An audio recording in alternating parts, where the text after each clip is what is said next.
வணக்கம் அன்பு நெஞ்சங்களே. இது திருவாரூரிலிருந்து கும்பகோணம் செல்லக்கூடிய சாலையில் அமைந்திருக்கின்ற காப்பனாமங்கலம் என்கின்ற சிற்றூர். இங்கிருந்து சுமார் 1 கிலோமீட்டர் தூரத்தில் பெரும்பண்ணையூர் என்கின்ற சிற்றூரானது அமைந்திருக்கிறது. இந்த பெரும்பண்ணையூரில்தான் 150 ஆண்டுகள் வரலாற்று சிறப்பு மிக்க தமிழகத்தின் மிகப்பெரிய ஆலயமாக விளங்கும் புனித சூசை மாதவ திருத்தலமானது அமைந்திருக்கிறது.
இதுதான் பெரும்பண்ணையூரில் இருக்கின்ற புனித சூசை மாதவ திருத்தலம்.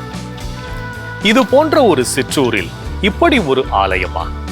உண்மையில் இது ஆலயமா அல்லது அரண்மனையா என்று காண்போர் வியக்கும் அளவுக்கு இந்த ஆலயமானது கட்டப்பட்டிருக்கிறது. 1870களில் இந்த ஆலயத்தின் கட்டுமான பணிகள் தொடங்கப்பட்டு 14 ஆண்டுகள் நடைபெற்றிருக்கிறது. 150 ஆண்டுகளை கடந்தும் அதே கம்பீரத்தோடு இந்த ஆலயம் காட்சியளித்தாலும் கூட காலப்போக்கில் சரியான பராமரிப்பு பணிகள் இங்கு மேற்கொள்ளப்படாத காரணத்தினால் தற்போது இந்த ஆலயமானது மிகவும் பழுதுபட்டிருக்கிறது. இப்படிப்பட்ட ஒரு சூழலில் இப்போது இந்த ஆலயத்தை இதன் பழமை மாறாமல் புதுப்பிக்கும் பணிகள் தொடங்கப்படவிருப்பது குறிப்பிடத்தக்கது.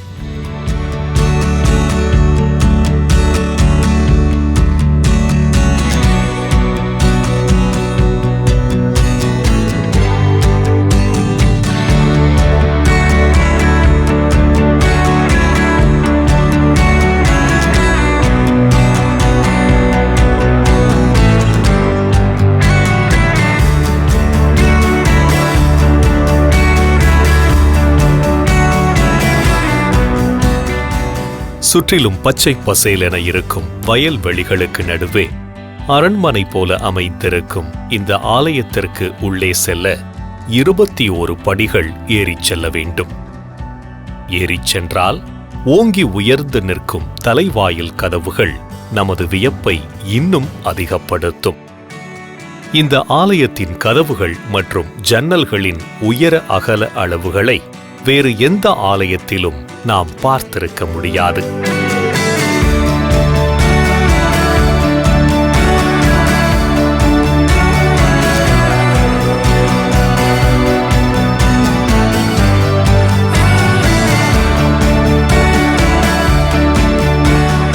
நூற்றி 20 அடி உயர மேற்கூரை, அதற்கு மேலே 33 அடி உயர மைய கோபுரம் என்று மொத்தம் 153 அடி உயரம் கொண்டிருக்கும் இந்த ஆலயம் 35,000 சதுர அடி பரப்பில் அமைந்திருக்கிறது.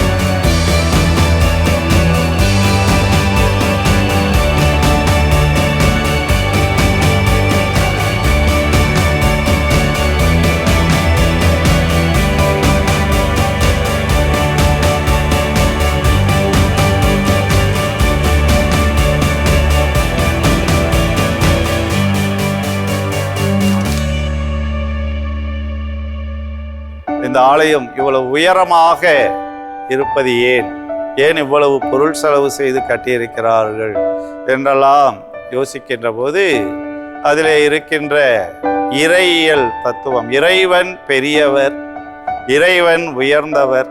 ஆகவே பெரியவரான இறைவனுக்கு பெரிய ஆலயம் கட்ட வேண்டும், உயர்ந்தவரான இறைவனுக்கு உயரமான ஆலயம் கட்ட வேண்டும் என்பது. இந்த ஆலயத்திற்கு முன்புறம் வந்தவுடனேயே உங்களுடைய பார்வை தானாக மேலே எழும். இந்த ஆலயத்தினுடைய உயரத்தை பார்த்து அடுத்து இந்த ஆலயத்தினுடைய வாயிலுக்குள் வருகிற போதும் உங்களுடைய கண்கள் மேல் நோக்கி தான் எழும். அவ்வளவு உயரமான வாயில்கள்.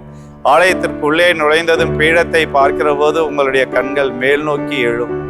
ஆக இப்படியாக உங்களுடைய கண்கள் மட்டுமல்ல, உங்களுடைய இதயமும் மேல் நோக்கி எழும். ஆகவே இந்த விதத்திலே இறைவனை நோக்கி உங்களுடைய இதயத்தை எழுப்ப, உங்களுடைய பார்வையை எழுப்புவதற்கு இவ்வளவு உயரமான ஆலயத்தை அன்றைய ஞான வழிகாட்டிகளாக இருந்த ஆயருடைய வழிகாட்டுதலிலும் பங்கு தந்தையினுடைய வழிகாட்டுதலிலும் திரு சின்னு அவர்களும் திரு பெரியசாமி அவர்களும் இதை உருவாக்கி பராமரித்து அடுத்த தலைமுறையில் கொடுத்திருக்கிறார்கள்.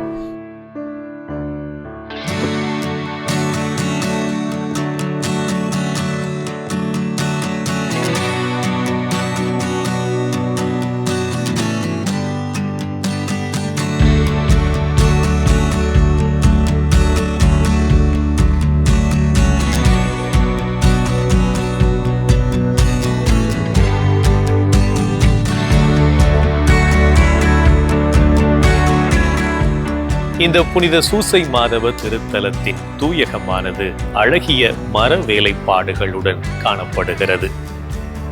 இந்த தூயகத்தின் மேல் பகுதியில் தூய இதய ஆண்டவரின் திருவுருவமானது வைக்கப்பட்டிருக்கிறது. இதற்கு கீழே இந்த பெரும் பண்ணையூர் பங்குத்தலத்தின் பாதுகாவலரான புனித சூசையப்பரின் திருவுருவமும், புனித சவேரியார், புனித அருளானந்தர், புனித மிக்கேல் அதிதூதரின் திருவுருவங்களும் இடம்பெற்றிருக்கின்றன.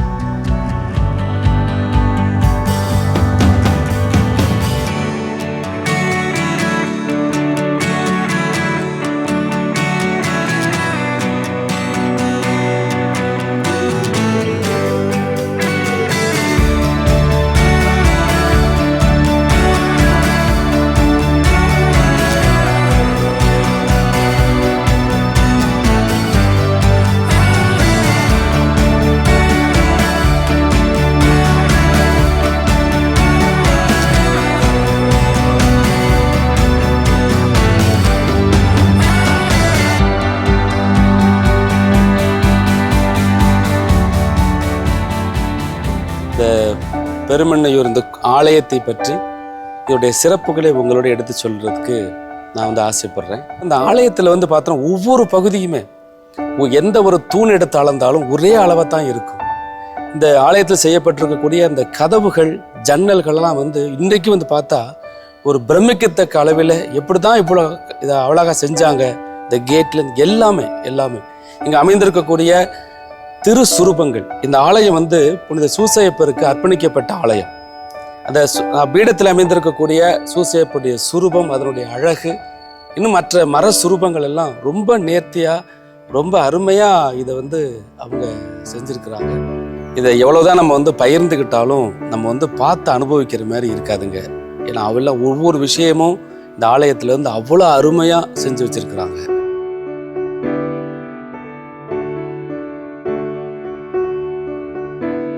கடந்த ஆண்டு எங்களுக்கு ஒரு மிகப்பெரிய ஒரு பொக்கிஷம் இங்கேருந்து எங்களுக்கு கிடைத்தது. என்னன்னு சொன்னால் ஒரு ஃபோட்டோவுடைய ஃப்ரேம் எங்களுக்கு கிடைச்சிச்சு. அதை நாங்கள் எடுத்து பார்க்கும் பொழுது அது திருச்செவியருடைய அருளிக்கம் என்று அதில் எழுதப்பட்டிருந்தது.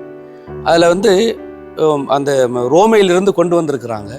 1870 ஏப்ரல், அது ஏப்ரலில் கொண்டு வந்ததாக அது சர்டிஃபிகேட்டில் எழுதியிருக்கிறாங்க. அதை நாங்கள் எடுத்து எங்களுக்கு கிடைச்சது என்னைக்குன்னு சொன்னாக்க, கடந்த ஆண்டு செப்டம்பர் மாதம் 14ஆம் தேதி திருச்சிலுவையினுடைய அந்த விழாவென்ற அந்த நாளிலே எங்களுக்கு அது கிடைத்தது. அந்த திருச்சிலுவையினுடைய அந்த ஒரு பகுதியாகிய அந்த அருளிக்கத்தை கதிர் பாத்திரத்தில் இந்த பீடத்தின் முன் மேலே நாங்கள் அமைத்திருக்கின்றோம். இது அமைக்கும் பொழுது ஏற்கனவே அவங்க இந்த ஆலயத்தில் வைப்பதற்காகத்தான் இதை கொண்டு வந்திருக்க வேண்டும். இது எங்கே வைக்கிறது நாங்கள் ரொம்ப ப்ரேயர் பண்ணி எல்லாம் பார்க்கும் பொழுது எங்களுக்கு அந்த இடம் வைப்பது சிறந்ததாகப்பட்டது. அதற்காக அந்த கதிர் பாத்திரங்கள் அமைத்து நாங்கள் வைக்கின்ற பொழுது அந்த சிலுவை, பீடத்துள்ள இருக்கக்கூடிய அந்த சிலுவை 150 ஆண்டுகளாக அந்த ஆலயத்தில் இருக்கிறது. ஆனால் அந்த கதிர் பாத்திரம் வைத்து வைக்கின்ற பொழுது அதற்காகவே அந்த இடத்தை உருவாக்கி இருப்பார்களோ என்றெல்லாம் எங்களுக்கு தோன்றுகின்றது.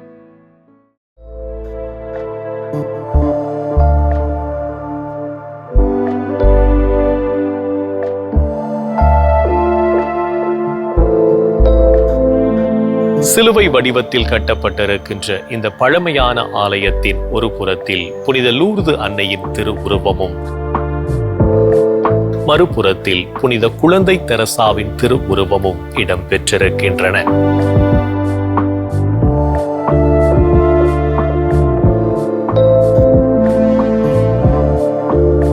இந்த ஆலயத்தில் உள்ள பழமையான திருவுருவங்கள் அனைத்தும் பிரான்ஸ் நாட்டிலிருந்து கொண்டு வரப்பட்டிருப்பது குறிப்பிடத்தக்கது.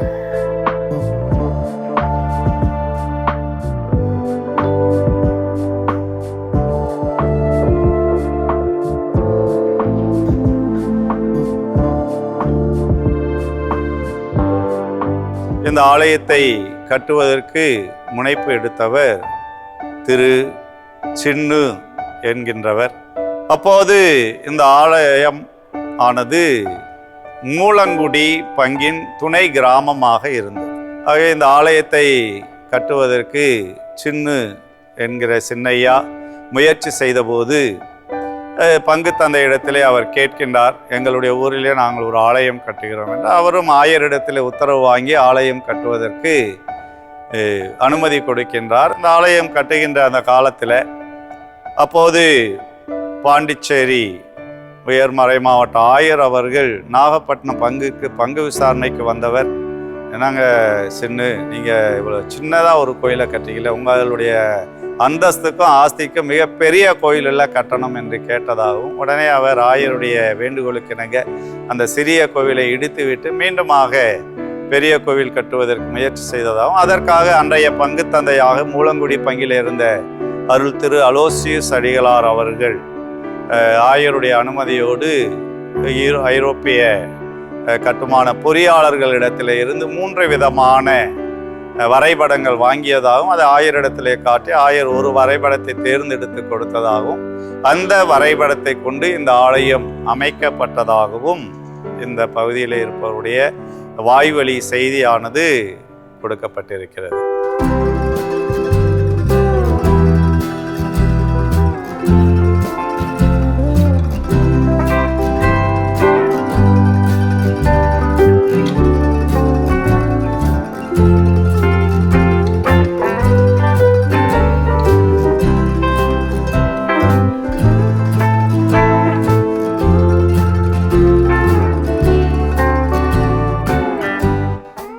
எனக்கு இந்த பெருமண்ணியூர் பங்கு, இந்த கோயில் எங்களுடைய முன்னோர்கள் ஒரு ஐயா கட்ட ஆரம்பிக்கிறாங்க. அவங்கள்ட்ட அவங்க தகப்பனார் கொடுத்த 3 லட்சம் ரூபா பணம் இருந்துச்சு. அந்த 3 லட்சம் ரூபா பணத்தில் அவங்க 300 வேலி நிலம் 50,000 ரூபாய்க்கு வாங்கிட்டு பாக்கி 2.5 லட்சத்துக்கு இந்த கோயிலை 14 வருஷம் கட்டியிருக்கிறாங்க. அதுக்கப்புறம் அவங்களுடைய அண்ணன் பையன் அவங்க கொஞ்ச நாள் கட்டிக்கிட்டே இருந்தாங்க. அவங்களால முடியாத பட்சத்தில் மணி வெளிநாட்டிலேருந்து இறங்கிடுச்சு. மணிக்குண்டு 2 ஃபினிஷ் பண்ண வேண்டியாமல் அது பண்ண முடியல அவங்களால. அதுக்கப்புறம் அந்த கோயில் 2 குடும்பத்தார்கிட்ட மாறி 5 வருஷம்னு சொல்லி மாறி இருந்தது. இந்த கோயில் எங்கள் மூதாதையர் தான் ஆரம்பித்தாங்க. ஃபினிஷ் பண்ண போது மொத்தம் இந்த கோயில் மெயின்டெனன்ஸ்க்குன்னு 33 வேலி எழுதி வச்சுருக்காங்க. நகையும் 200 பவுனுக்கு மேலே நகையும், இதில் உள்ள சாமி சுருவத்துக்கு, பிறந்த குழந்தை பிள்ளை சுருவத்துக்கு, மாதாவுக்கு, சூசேப்பருக்கு எல்லாருக்கும் நகையும் ஒரு 200 பவுனுக்கு மேலே நகை செஞ்சு போட்டிருக்காங்க. என்னுடைய ஹஸ்பண்ட் பேர் டாக்டர் M.A. ராஜன். முத்துசாமின்னுட்டு எங்கள் டாக்டரோட தம்பி. அவர் ஃபாதராக இருந்தார். இப்போ இறந்து போயிட்டார் அவர் ஆக்சிடெண்ட்டில். இந்த கோயிலை எப்படியாவது ரெனோவேட் பண்ணணும்னு சொல்லி அவர் இது பண்ணிகிட்டு இருந்தார். அப்போ சகாயராஜும் முத்துசாமியும் ரொம்ப க்ளோஸ் ஃப்ரெண்ட்ஸு. அதனால் பரிபாலகர் ஃபாதர் எல் சகாயராஜ் இந்த கோயிலுக்கு யாரையாவது ஒரு டோனரை பிடிக்கணும், எப்படியாவது ரெனோவேட் பண்ணணும் அப்படின்னு சொல்லிட்டு ரொம்ப பிரயாசப்பட்டு இந்த கோயிலை கொண்டு வந்தார். இந்த சூசேப்பரோட ஒரு அற்புதம் எங்களுக்கு இந்த கோயில் இந்த அளவுக்கு வந்திருக்கு.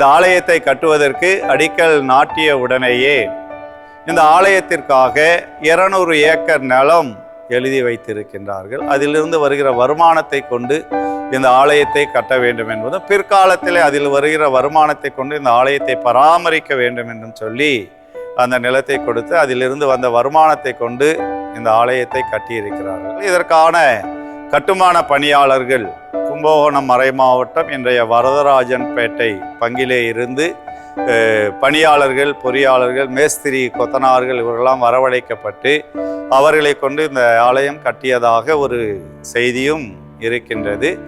இந்த கோயில் கட்டுவதற்காக அந்த காலத்திலே கடுக்காய், முட்டை, சுண்ணாம்பு போன்றவற்றையெல்லாம் போட்டு ஊற வைத்து அதையெல்லாம் இங்கேயே அரைத்து கட்டியிருக்கிறார். இந்த முழுக்க சுண்ணாம்பு காரையால் கட்டப்பட்ட கட்டிடம். ஆகவே இதை கட்டுவதற்கு நீண்ட நாட்கள் எடுத்திருக்கின்றது.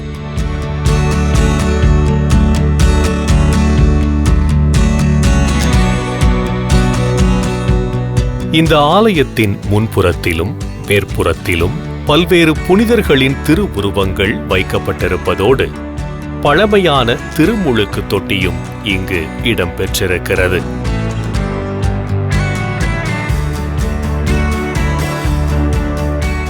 தமிழ்நாட்டின் மிகப்பெரிய பொக்கிஷமாக இருக்கக்கூடிய ஐரோப்பிய கட்டிடக்கலை பின்பற்றி கட்டப்பட்ட இந்த ஆலயம் பாரம்பரிய முறையிலே இந்த சுண்ணாம்பு இதை கொண்டு புதுப்பிக்கப்பட இருக்கின்றது. இந்த ஆலயத்தை புதுப்பிக்க ஆண்டவர் அருள் கூர்ந்துள்ளார். இப்பொழுது ஒரு புதியதொரு முயற்சி முன்னெடுக்கப்பட்டுள்ளது. இந்த முன்னெடுப்புக்கு மூல காரணம் தஞ்சை மறை மாவட்டத்தின் பரிபாலராக இருந்த பேரறிஞர் திரு எல் சகராஜ் அடிகளார் என்றால் அது மிகையாகாது. இந்நிலையில் மேதகு ஆயர் டி சகராஜ் அவர்கள் தஞ்சை தல திருச்சபை 4ஆம் ஆயராக ஆகஸ்ட் மாதம் 18ஆம் நாள் திருநிலைப்படுத்தப்பட்டார். இந்நிகழ்வுகள் அனைத்தையும் அறிந்த ஆயர் அவர்கள் தாமும் இப்பணியில் பங்கேற்பதாக உறுதியளித்தார். தொன்மை வாய்ந்த பழம்பெரும் ஆலயங்கள் புனரமைக்கப்பட வேண்டும் என்னும் தனது தாகத்தையும் வெளிப்படுத்தினார். இந்த முயற்சிக்கு உங்கள் எல்லோருடைய ஒத்துழைப்பையும் நாங்கள் நேரத்திலே நாங்கள் நாடுகின்றோம்.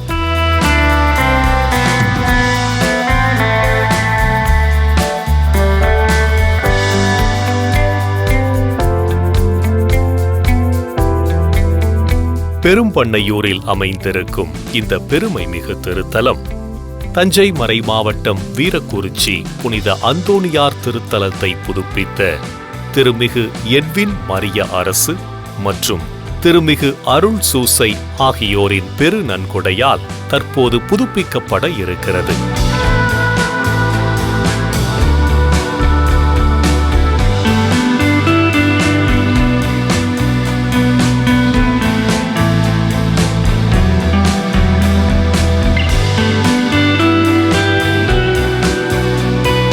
இந்த ஆலயத்தின் முன்புறத்தில் மணிகோபுரங்கள் கட்டப்படாததால் அந்த காலத்தில் பிரான்ஸ் நாட்டின் தலைநகரான பாரிஸிலிருந்து கொண்டு வரப்பட்ட 2000 கிலோ எடை கொண்ட இந்த மணியானது இங்கே பொருத்தப்பட்டிருக்கிறது. இந்த அமைப்பும் தற்போது பழுதுபட்டிருப்பதால் புதுப்பிக்கும் பணிகள் நடைபெறவிருக்கிறது.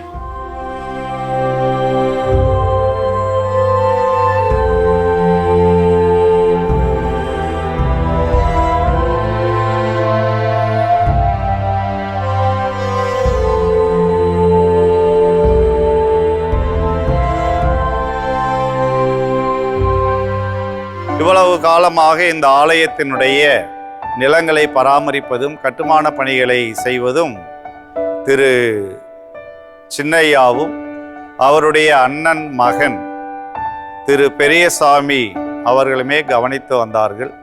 1886ஆம் ஆண்டு இதற்கு பங்காக உருவாக்கப்பட்டது. இந்த காலகட்டத்திலே பங்கு தந்தை கொடுக்கப்பட்டதனாலே ஆயர் அவர்கள் இப்போது நிர்வாக பொறுப்பை பங்கு தந்தையிடம் கொடுங்கள், மீதி இருக்கிற கட்டுமான பணிகளை பங்கு தந்தை அவர்களே பார்த்து கொள்வார்கள், நிலங்களை பராமரிக்கிற பொறுப்பையும் நிர்வாகம் பண்ணுகிற பொறுப்பையும் பங்கு தந்தையே பார்த்து கொள்வார்கள் என்று கேட்டபோது, ஆலயத்தினுடைய கோபுரத்தை நாங்கள் கட்டி முடித்த பிறகு முழுமையாக இதனுடைய நிர்வாக பொறுப்பை நாங்கள் கொடுத்து விடுகிறோம், அரைகுறையாக கொடுக்க விரும்பவில்லை என்று ஆயரிடத்தில் கேட்டுக்கொண்டதால் ஆயர் அவர்களும் அந்த நிர்வாக பொறுப்பை அந்த குடும்பத்தினரிடமே கொடுத்திருந்தார்கள். ஆனால் அதற்கு அடுத்தடுத்து வந்த வாரிசுதாரர்கள் தங்களுடைய மனித பலகீனத்தினாலே சரியான முறையிலே இதை நிர்வாகம் செய்ய முடியாததனாலே ஆலய முன்புற கோபுரங்கள் கட்டி முடிக்கப்படவில்லை. அதற்காக வாங்கப்பட்ட மணி கோபுரத்தில் வைக்கப்படவில்லை. இப்படியாக 1994ஆம் ஆண்டிலே அவர்கள் குடும்பத்திற்குள்ளாக யார் நிர்வாகம் செய்வது என்ற ஒரு நிலை பிரச்சனை ஏற்பட்ட போது, இனி தனிநபர் நிர்வாகம் இல்லை, எல்லோரும் சேர்ந்து கமிட்டியாக அமைத்து கமிட்டி நிர்வாகம் செய்வோம் என்று கமிட்டி அமைத்து நிர்வாகம் செய்தபோது, குத்தகைக்காரர்கள் இந்த கோயில் நிலத்திலிருந்து குத்தகையை கொடுக்க மறுப்பு தெரிவித்து விட்டார்கள். கோயிலுக்கு வருகிற வருமானம் தடைப்பட்டு போனதனாலே, நிலத்திலிருந்து வருகிற வருமானம் தடைப்பட்டு போனதனாலே இந்த கோயில் பராமரிக்க முடியாத நிலை ஏற்பட்டது.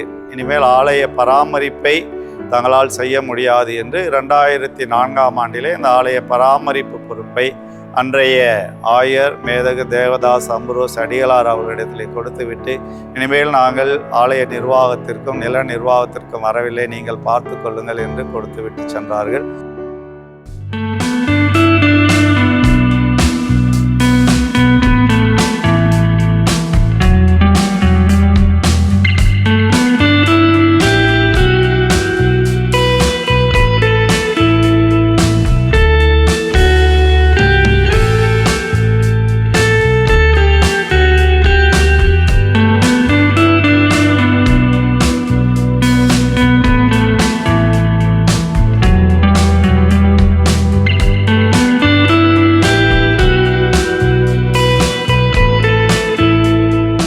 இந்த ஆலயத்தின் எதிர்ப்புறத்தில் இங்கு பணியாற்றி இறைவனடி சேர்ந்த அருள் தந்தையர்களின் கல்லறைகள் அமைந்திருக்கின்றன. இந்த பிரம்மாண்ட ஆலயத்தின் கட்டுமான பணிகளில் உடனிருந்து வழிநடத்தியவரும் பெரும்பண்ணையூர் பங்கு தலத்தின் முதல் பங்கு தந்தையுமான அருள்பணி அலோசியஸ் அவர்களின் கல்லறையும் இங்குதான் இருக்கிறது. இதன் முன்புறத்தில் இந்த ஆலயத்தின் 150 ஆண்டுகால வரலாற்று சிறப்பினை நினைவு கூறும் விதமாக புதிய கொடிமரமானது நிறுவப்பட்டு 2024ஆம் ஆண்டு மே மாதம் 5ஆம் தேதி குடந்தை மறை மாவட்டத்தின் மேனாள் ஆயர் எஃப் அந்தோனிசாமி அவர்களால் புனிதப்படுத்தப்பட்டு திறந்து வைக்கப்பட்டிருக்கிறது.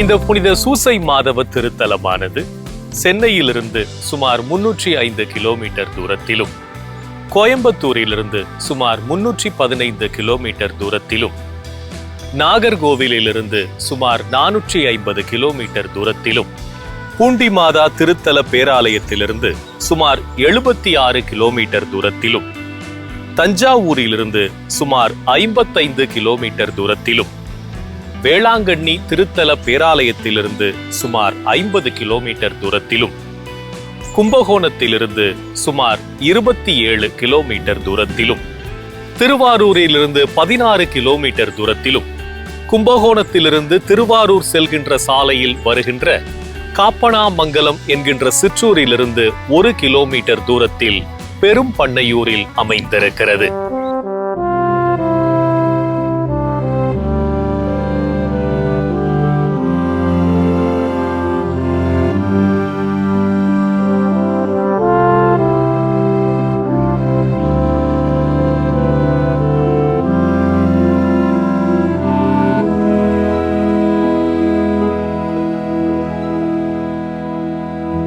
நூற்றி 150 ஆண்டுகள் வரலாற்று சிறப்பு மிக்க தமிழகத்தின் மிகப்பெரிய ஆலயமாக விளங்குகின்ற திருவாரூர் மாவட்டம் பெரும்பண்ணையூரில் இருக்கின்ற புனித சூசை மாதவ திருத்தலத்தின் தோற்றம் மற்றும் சிறப்பம்சங்களை பற்றி இந்த நிகழ்ச்சியிலே நாம் தெரிந்து கொண்டோம்.